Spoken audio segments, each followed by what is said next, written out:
Welcome to 10 Talks, real conversations for champions with champions, where a champion life is a 10 life. Thank you for joining our team today. I'm Carlette Patterson, your head sports life coach at the Life Training Academy, and it's our desired outcome to share our passion for sports life coaching by training you to live a 10 life. You and your life matter. Let's get coached. Hi team, welcome to 10 Talks. Today's topic is all about your relationship with your health. And we are joined with Rory, our relationship guest speaker that we've had. You know, we're doing a series all on relationships, and we're looking forward to just how can we dive into really understanding the power of the choices we make, our identity around our health and our well-being. And so Rory, give us an introduction. Tell us who you are from a health perspective. Well, Carlette. Look at those guns, baby. Look at the gun. Let's go to the gun show. So, I have high blood pressure.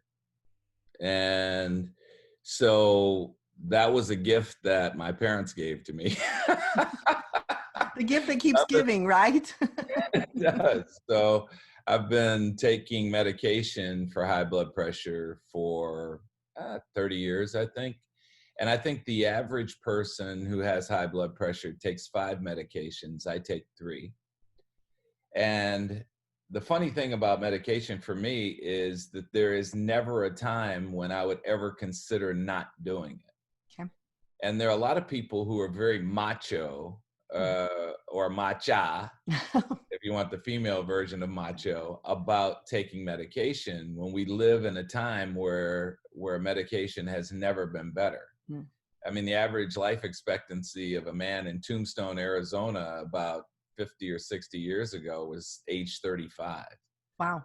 Now the actuarial tables say that if you hit 65, you're going to hit 90. And so people are living a lot longer. And I think medicine has a lot to do with that. And the lousy things that happen to males happen between 55 and 65. And so they're a really bad insurance bet during that time. But once they hit 65, they become a great bet because they're probably going to hit 90. So I think the thing is we can really manage our health. And that's what I've been doing in the matter of high blood pressure. So team, let's dive into your health and start to talk about what are the winning strategies for really living. I know, here we go, diving in again. It's that swimming analogy that's showing up. I can't swim. Why are we always diving? I know. I'm going to have to come up with something new for you, Rory. No, if you have a diving board on your swimming pool, by the way, you pay extra insurance. You know that, right? I do know. And I did remodel my pool and I did take my diving board out for that exact reason. Thank you very much. There you go.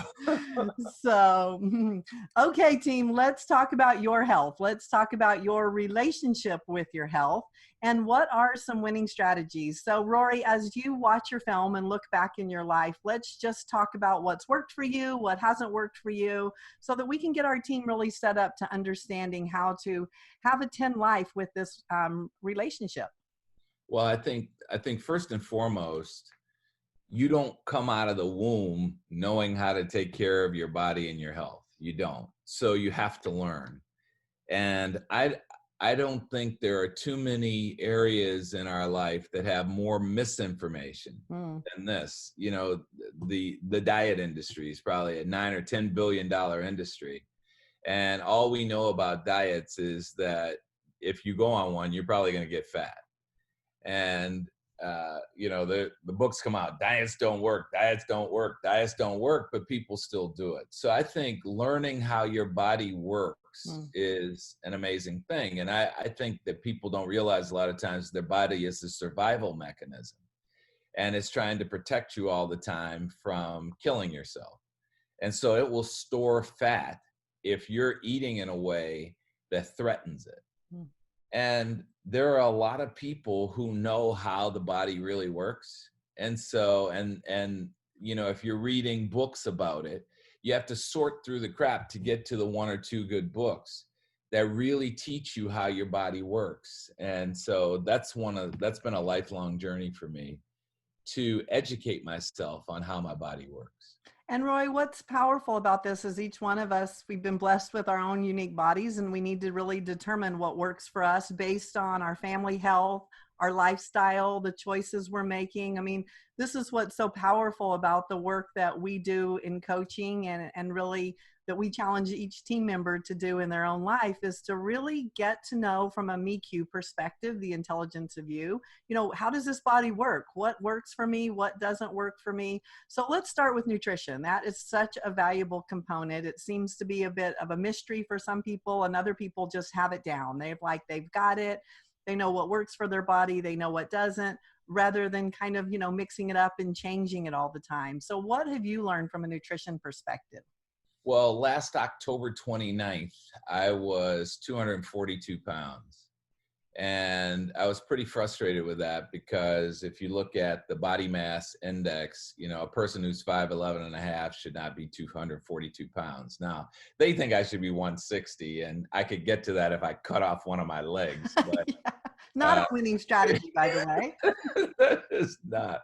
So anyway, I found this program. It's called Revitalize. It's here in Phoenix, and it's in Akron, Ohio. But it's not a worldwide or a nationwide program. But anyway, they taught me how to take care of nutrition, and in 60 days, I lost 37 pounds. And it was so funny because all my friends were noticing the change, and they said, "You lost 37 pounds in 60 days? Is that healthy?" I said, "Oh, no, that's not healthy. Being 242 and pre-diabetic, that's what's healthy." Yeah. So, whenever you start doing great things for yourself, somebody's always got to come in with their commentary. But what they taught me is that meals consist of protein, fruit, and vegetables. And that if I eliminated oils and starch and sugar for a period of time, I could lose weight. Now, I never met a sugar I didn't like. So you can imagine like eliminating sugar. I'm not eliminating sugar. But I said, look, I can do anything for 60 days. Yeah. And the funny thing is, I had a blood test unrelated to this 5 days before I started the program. And then I had another one following up that blood test, unrelated matter, 5 days later. So 5 days before I started the program, my glucose was 135. That's pre-diabetic. 5 days after I started the program, my glucose was 79. Wow. My cholesterol in that first blood test was 148, which is fantastic, anything under 200. 5 days later, it was 128. So here's the message. Most medical conditions can be reversed, and they can be reversed in a fast period of time. Yeah. But who's telling you that? And who's teaching you that? I mean, it's one thing to not know it. It's another thing to learn it, but then you've got to do it. You've really got to implement that training component. Correct. And then, after I got 37 pounds off, then I had to decide, well, do I want to stay there? Yeah. Or do I like this? Do I want to give it up? What do I want to do? Yeah, we want to say, okay, well, that was really nice, but now let's go back to what we were doing before. Right. And there's always some component of going back to what you're doing before. And part of the learning is, okay, going back to that doesn't work. But I learned so many things. I learned what hunger is. Mm-hmm. I learned what thirst is. And I learned when I had cravings. When I had cravings is when I was tired. Well, what should you do when you're tired? You should sleep. What was I doing when I was tired? I'd eat. Yeah. That doesn't work. Well, and also just the eating as entertainment. I mean, think about how much of our food is really around feeling good with, going out with people, having great conversation. I mean, let's talk about these powerful habits that we have, that it's not necessarily about the food. I mean, if it was just about the food, we could do, calories in, calories out, burning. I mean, it's mathematically just kind of a stat system. But going into the emotion of all of it, I mean, that's a game changer. And so from an emotional perspective, how did you change your habits in terms of thinking about food just as nutrition and nurturing you versus that emotional component? Well, I don't know that I've made that conversion. You're not that good yet? I don't think I'm that good yet. But look, here's an example. So I know for a fact that when I drink coffee, it causes inflammation in my body. Okay. I know that. Now, why? I don't know. I probably don't care, but I know that that happens. And so during the program, I stopped drinking coffee or reduced my coffee consumption to once a week. So then after the program, I went back to it. And now, I feel the inflammation. So you have to make a decision. Did you like how it felt not to have inflammation? Or do you like how it feels to have inflammation? Do you like that when you drink coffee, there's this behind here because it jacks your blood pressure? Mm. And what I found is I really liked the way I felt on without all the extra junk that I was putting in my body. And that, I determined that I really don't need to do that. But until you make a change, you don't really know that you feel lousy. You just feeling lousy becomes your norm. And you think that you're somehow addicted to all these things you eat when really you can just say no. Well, that's the beauty of training for a season, right? You pick 60 days. Team, you can pick whatever season, you're interested in. But what Rory and I are talking about today from your relationship with health component is you choosing to really take a season, figure out what works for you, what doesn't, eliminate things, see how you feel. So as we dive in, going to correct myself with that. We're not diving into anything. Thank you very much. As we explore how we do this in terms of other winning strategies. Inflammation's a big deal. Sugar's a big deal. Caffeine's a big deal. Drinking's a big deal. Again, the habits of it. Did you replace any habits? Did you change anything that really now you notice feels a lot different for you? Yeah, I stopped eating a lot of the foods that really affected my body in a way that I didn't want to. And then I replaced it with other things. And replacing a lot of the things you eat with vegetables is amazing because you can eat about a truckload of vegetables and it's about 100 calories. Yeah. And you get quite full. As a matter of fact, eating vegetables, you get really tired of chewing them. Exactly. Oh boy. But you get full and they're delicious and they satisfy, but they don't give you all the toxins that that are inherent in a lot of the foods, and a lot of the manufacturers are intentionally putting toxins in the food to addict us to the food, like high fructose corn syrup. It's addictive. The good news about that, Rory, is that we're really getting back to kind of our community. We're getting back to real foods. We're getting back to just, those farmers markets. I mean, really just starting to, how can we focus on real food versus it having be about all of the processed foods and things, that we know don't make us feel that good. Well, so now some people are. Well, we're challenging the team. Go team. Yes, we are. We want to make this happen. So, if you're listening or watching this, we're going to challenge you. So Rory and I are on your support team from that perspective. And let's keep going from a relationship with our health perspective. We've talked about nutrition. Let's talk about working out and just that exercise and movement component. Yeah, so one thing is aerobics. And I'll never forget when I read the first book on aerobics back in the 70s, and the definition of aerobics was stimulating your heart and lungs for a period of time sufficient to produce significant changes in the body, right? So that makes you ask, well, how much time do I need to stimulate my heart and lungs to produce significant changes in the body? And the book said 20 minutes, 3 times a week. Okay, so what do most people do with aerobics? Every day, 60 minutes. And nobody ever tells you, you know what, you can overtrain. Right.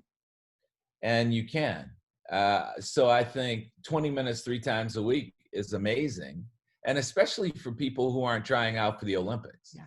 Right? If you This is life training we're talking about, right? We just want to live this great life. Yeah, that's right.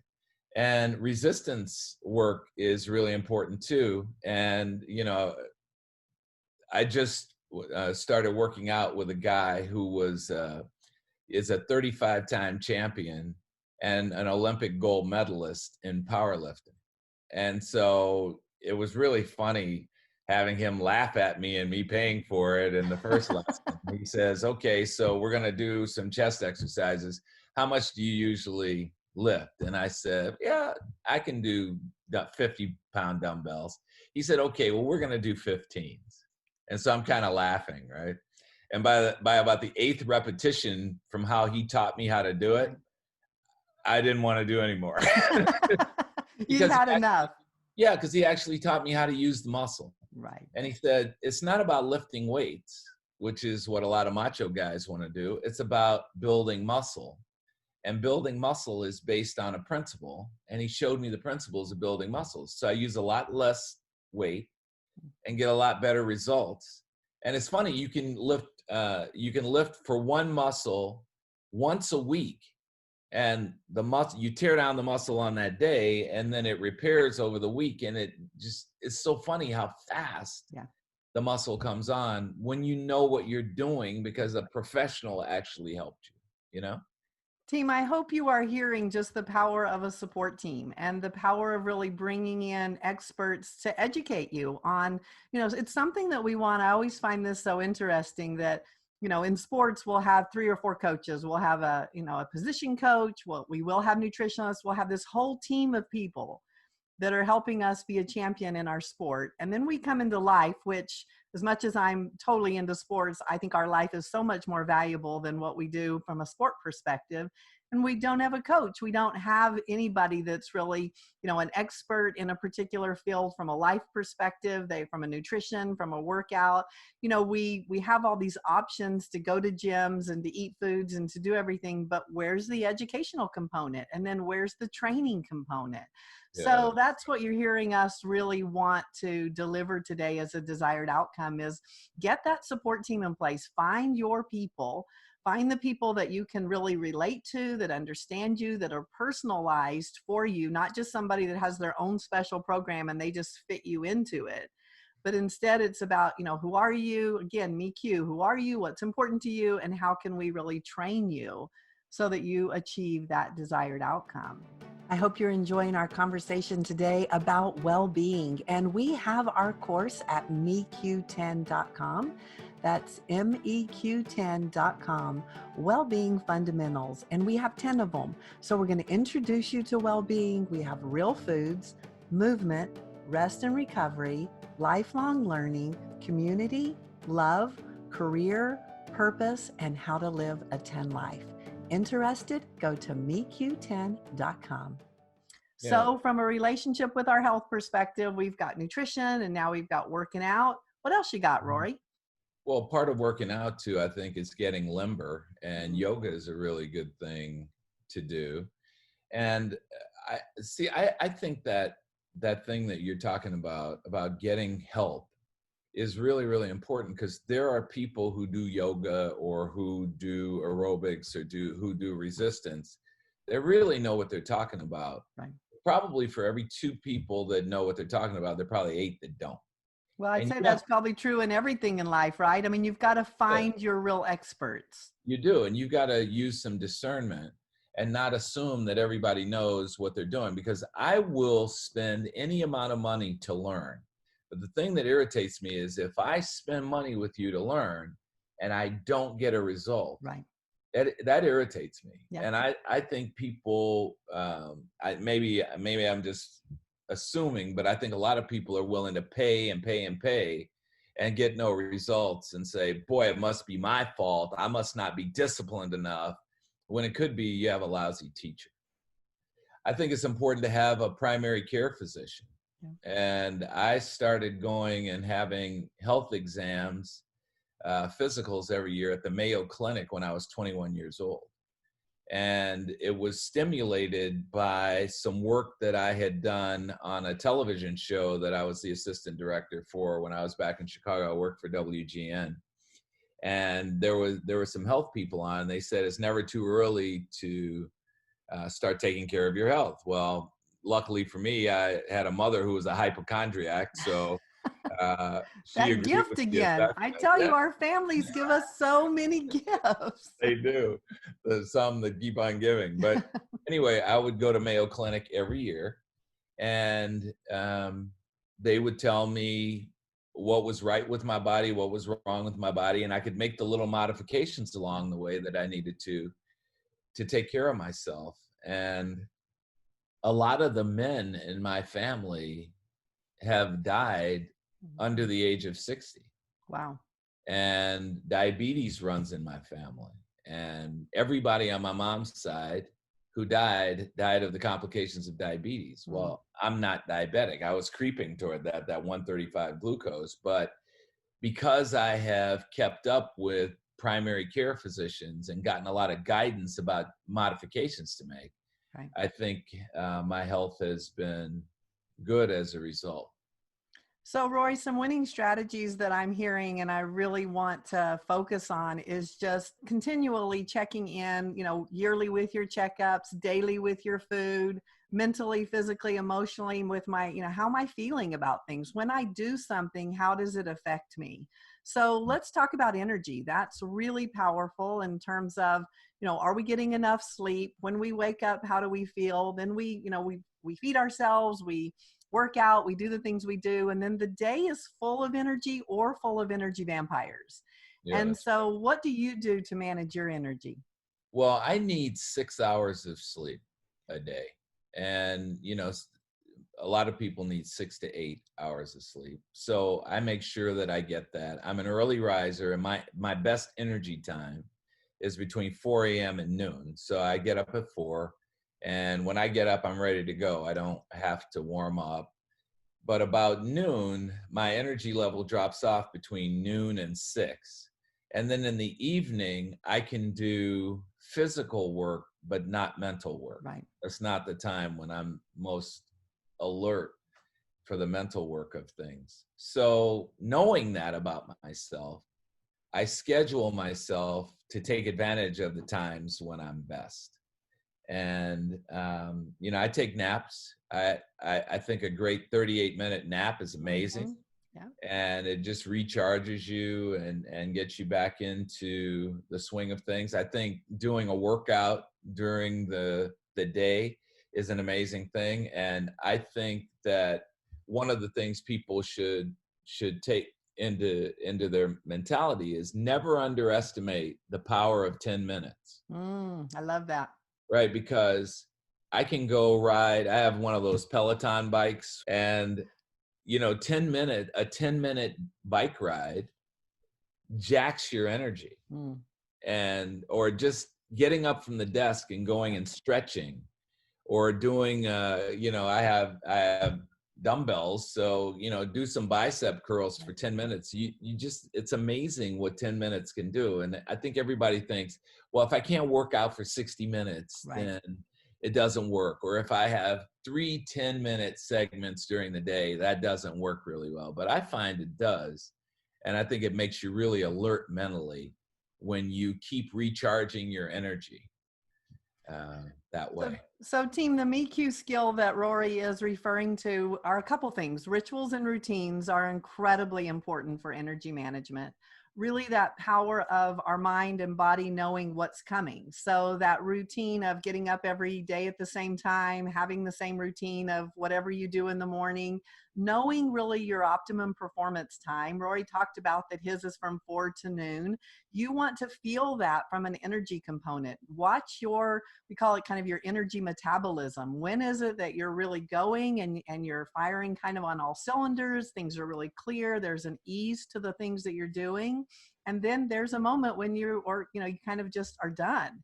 And you want to make sure that you're not investing time, your optimum performance time, in emails and things that are a total waste. Really design your day and create these rituals and routines that are designed to help you really maximize your day from a perspective of do your power things during your power time, get a workout in whenever you're starting to, not feel as fabulous or run out of energy. Go ahead then and go into the things that are more physical versus mental.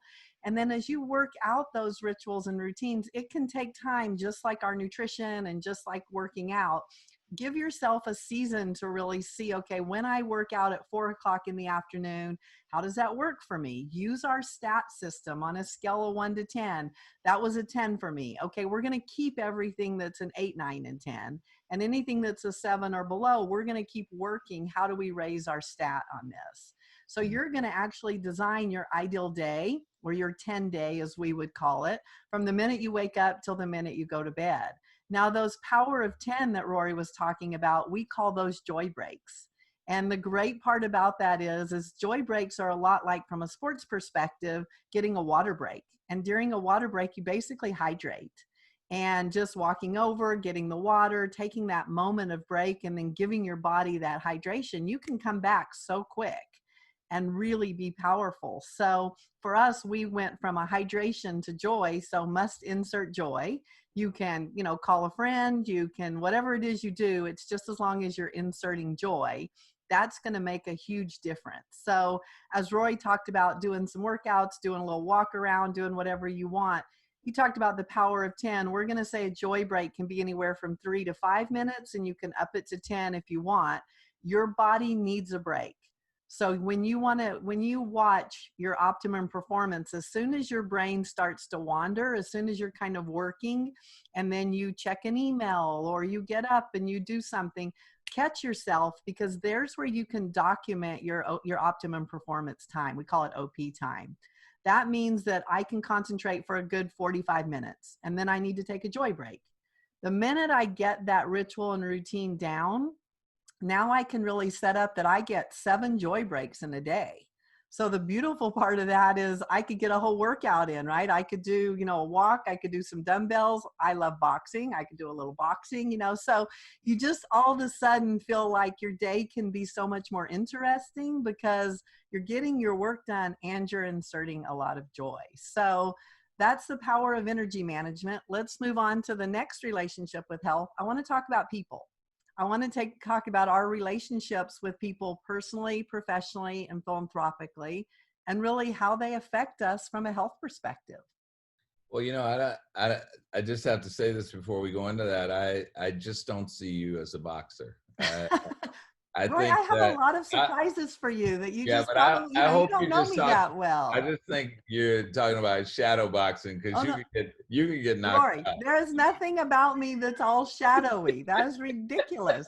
I'm a champion. I'm not a champion fighter at this point, but I do love my boxing. Thank you very much. Yeah, I think, and one of the things we didn't talk about explicitly about health is that there are things that are toxic. Right. Drugs are toxic. Alcohol is toxic. People can be I'm going to challenge you on that one. Wrong answer.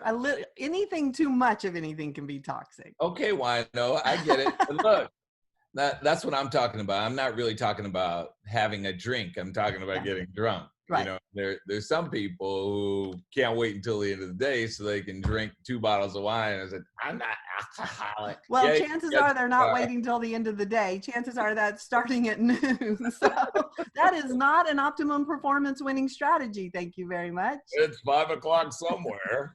But yeah, so there are things that can be toxic, and I think people can be toxic.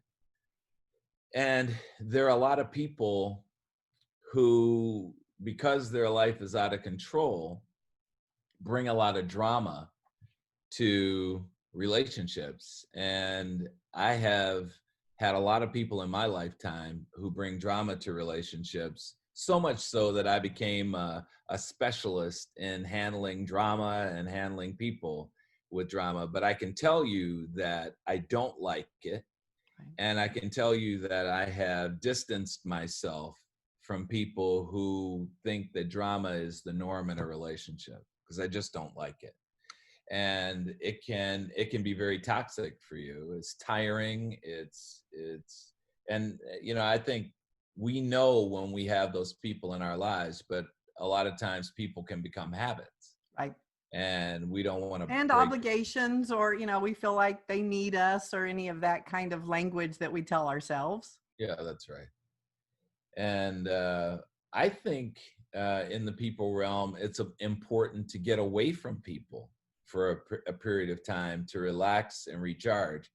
And I have sanctuaries that I use where I go to them for a period of time and nobody can get to me.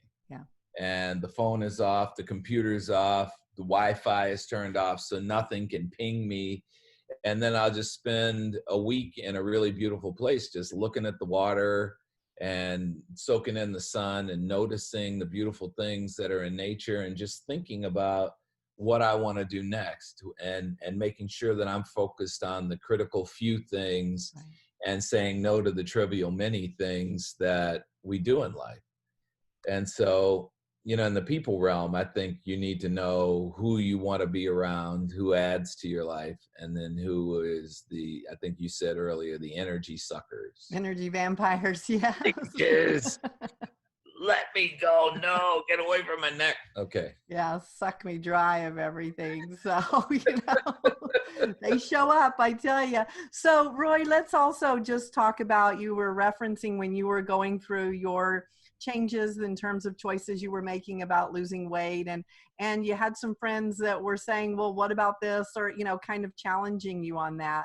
I've noticed in terms of the change management that I work with from a coaching perspective is that we've got to be careful who we're hanging out with, because if we start changing, it can really threaten the relationship that we have with them, with other people. So for instance, if our relationship is based on, eating pizza and wings or beer, and, it's kind of an unhealthy relationship from that perspective, if I get healthy, they could feel threatened that, well, wait a minute, we're not going to the bar anymore, or we're not doing anything. So really watch when you start to change, how do your relationships change, and make sure that you're conscious about it, because if we start to feel threatened, that's not a winning strategy. And certainly we want to pick the people that are going to join us in this life that's really healthy, in this 10 life. And there's going to be some times where we've hung out with people that haven't been for us. They've been more about keeping us in the patterns or the rituals and routines that serve them,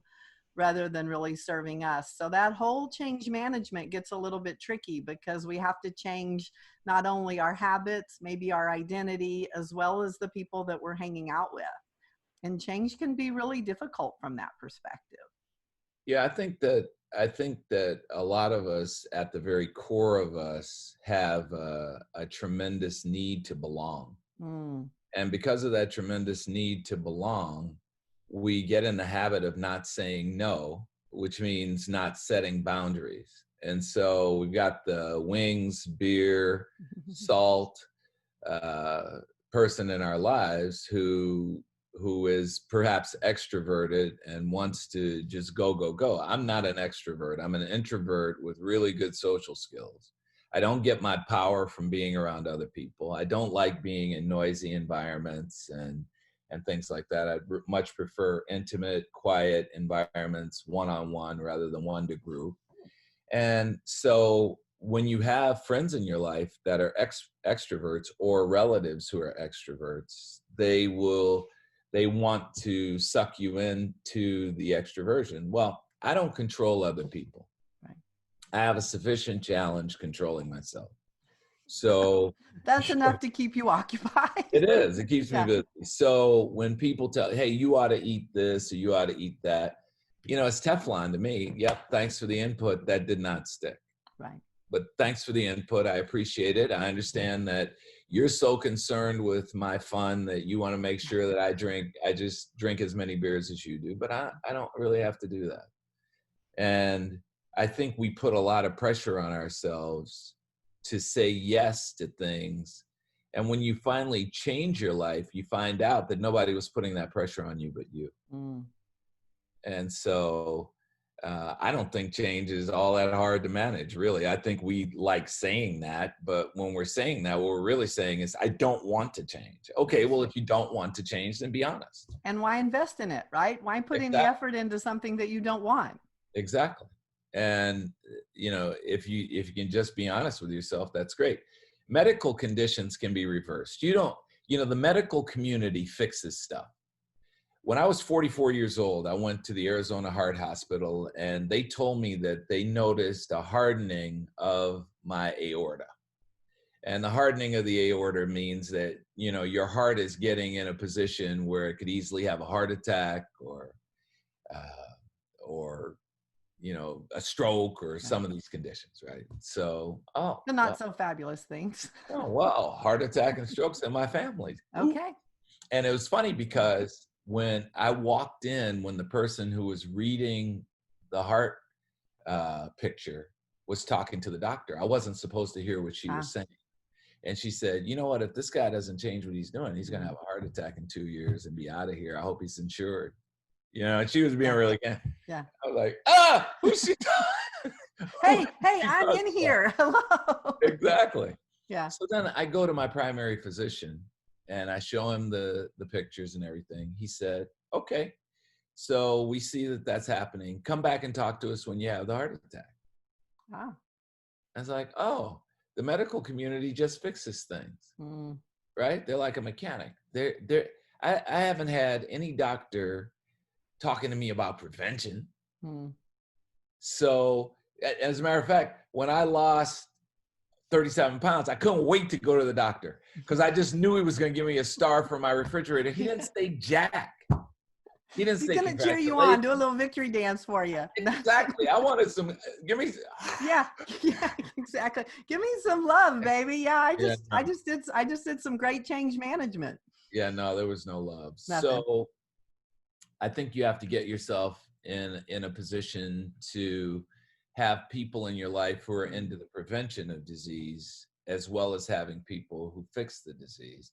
Realizing though that medical conditions can be reversed. And even though you never hear that, you never hear that diabetes can be reversed. You never hear that high blood pressure can be reversed, but all these things can be reversed if you make changes. And we need to do that. So team, we're talking about our relationship with health. Notice that it starts, well, it's all about us from that perspective. So from a MeQ perspective, do you know what your family history is? Do you know what runs in your family? What are some of the performance barriers that come up that you need to really understand are personalized to just you and your body and your lifestyle? And what are you willing to do for that change? Don't waste your time or anybody else's time or your money on hiring an expert or engaging in any kind of change management if you're not serious about it. And, really make the choice to say what matters to you, and then invest in that. So from a relationship with your health, number one, you and your life matter. And we so much want to be able to educate you about the power of you really owning your own life, your choices, the people you hang out with. The things that you choose to really do day in and day out are creating this life for you. Whether it's a 10 or whether it's a 1, it's up to you. It's your choice. So, Roy, what are your words of wisdom as we just start to wrap up our workout on all about our relationship with health? Well, if you don't want to do it for you, Carlette, do it for the loved ones in your life. That was a commercial, do it for, it was about taking medicine. Is it going to be on my Visa? Is that the other commercial that they're going to tell me about? Maybe. That every experience is priceless. So. Yeah, that's right. 242 to 205 in 60 days. Priceless. There you go. So yeah, I just think take care of yourself, take care of your health, and consider it something that is something that you should really be doing, because you can have a disease-free lifestyle. And all of this stuff that we're talking about is about well-being, and you can have it. Now, I coach leaders, sales leaders in executive coaching sessions. And one of the first things I ask them, they're in their 40s and early 40s, late 30s, early 40s. First thing I ask them when we talk about health, do you have a primary physician? No. Okay, so one of your assignments is to get one in the next 90 days. And what happens? They don't. One of the guys I talked to yesterday was feeling guilty. He's like, well, I know we said we were going to do that in Q2, but I've got 4 on tap for Q3. Okay, great. Look, you're not going to die next week probably. But wouldn't it be nice if you had somebody to go to and you were going regularly and you could catch things early? That's the key. I had a situation where I got real sick and I went into the hospital and they pumped about 2 quarts of green stuff out of my body. And they said they didn't know what it was and they wanted to go in and do surgery. And I said, if you don't know what you're going in for, you're not going in. Well, what produces green stuff in the body? The gallbladder. Hello, it was bile. Tell me they didn't know that. And then 4 years later, I'm teaching a class and I got really sick. And then I had to have an emergency gallbladder surgery in Germany. 4 years of misery. Tell me they didn't know, right? But, that's what happens sometimes when you got goofy doctors. So the winning strategy is find 10 experts that are a 10 in terms of, the best of the best. We are so worth it. Invest in, really having that support team of great medical, great physical, great people, the people that really feed us and nurture us and encourage us, cheer us on to be our best person. That's who we're looking for. We're looking to be hanging out and spending our days with the people that matter, doing the things that matter. And really that's the relationship that we want to have with health. So Rory, thank you very much for another insightful 10 Talk. Go Power Team here. You're doing amazing. Love our series that we're doing on relationships and look forward to our next one.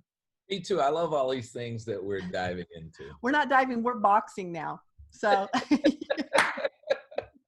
all right, Carlette. We have officially exited the diving board and we have entered into the boxing gym. Thank you very much. Looking forward to it. Okay. Cheers. Thank you. Thank you. Thank you for listening. We'd like to get you coached up, so head over to iTunes and Spotify and hit subscribe. And remember, a champion life is a 10 life. You and your life matter. Create a life that you love, give hope to others, and be and choose nothing but 10s. Be you, the world needs you. Go to lifetrainingacademy.com to start your training and get coached.